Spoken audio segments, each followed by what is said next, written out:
We welcome back Republican Senator Rand Paul from the state of Kentucky. Senator Paul, welcome as always, sir. I want to ask you about the fiscal cliff, the state of play. There's revenues on the table. There's tax rate increases on the table. I don't know if there's spending on the table. What's your thinking right now? That it's a really, really bad idea to raise taxes. If you want your economy to grow, you should do the opposite. We need to cut taxes. That's how I'd stimulate the economy, leave more money in the private sector. So I think the president's got it exactly backwards. He's adamant about raising taxes, and he's dead wrong. You know, there's some people saying, look, we need a deal to avoid a huge tax increase by year end that would throw us into recession. Just a thought. Would you compromise in terms of, let's say, a smaller tax rate increase? Let's say the top rate goes to 37 instead of 40. Maybe the threshold goes to 500,000 or 700,000 rather than 250. Does any of that rigmarole interest you?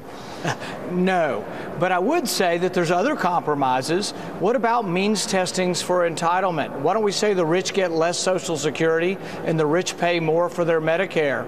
That's a compromise. It meets the president's animus that we must get more money out of the rich. Let's just send less money to the rich. I'm also willing to compromise on military spending. The only thing I'm not willing to compromise is to throw out facts, throw out common sense and say, oh, let's take more money out of the private sector and maybe the economy will do better.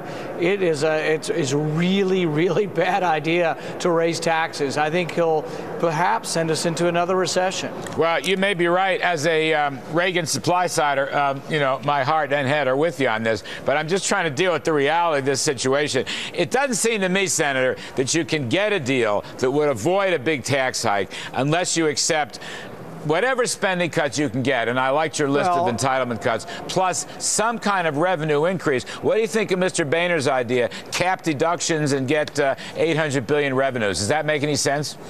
It's a tax increase. It's a bad idea. But here's another thought. I have yet another thought how we could fix this. Why don't we let the Democrats pass whatever they want? If they are the party of higher taxes, all the Republicans in the House vote present and let the Democrats raise taxes as high as they want to raise them. Let Democrats in the Senate raise taxes, let the president sign it, and then they can own a tax increase.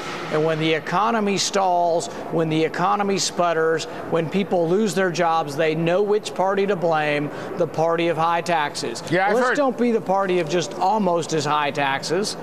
Some people have called that the doomsday scenario. Others have said, look, it's a strategic retreat on the Republicans' behalf. Would you vote present for that in the Senate if it came up? Yes, I don't think we have to in the Senate. In the House, they have to because the Democrats don't have a majority. In the Senate, I'm happy not to filibuster it, and I will announce tonight on your show that I will work with Harry Reid to let him pass his big old tax hike with a simple majority, if that's what Harry Reid wants, because then they will be the party of high taxes and they can own it. All right. I want to ask you one quickie.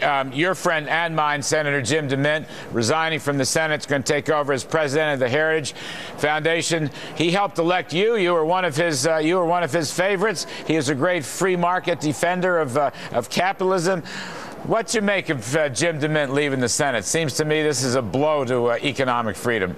Well, I think there's two ways to look at it. The way I look at it is I've jokingly said he's going to a better place.